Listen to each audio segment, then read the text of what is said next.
Nagulat nga ako mga mare nung nakita ko na napakamura na pala ng presyo ngayon ng isang set na sandok na ganito. Sino ba naman kasing hindi magugulat mga mare dahil sa murang halaga ay meron ka ng 12 pieces set na talaga namang napakaganda at napaka-aesthetic. Tignan nyo naman kasi mga mare, box pa lang ay talaga namang sulit na yung ibabayad natin dito. Huy!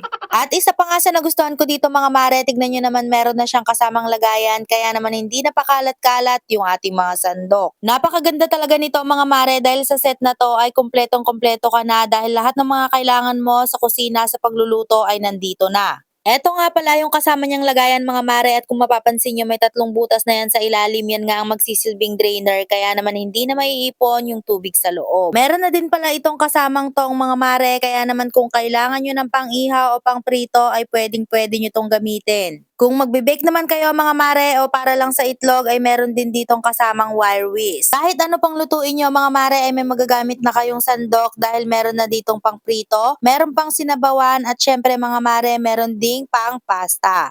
Isa pa nga sa pinakagusto ko dito mga mare dahil silicone na rin ito ay hindi talaga magagasgasan yung ating mga non-stick pan.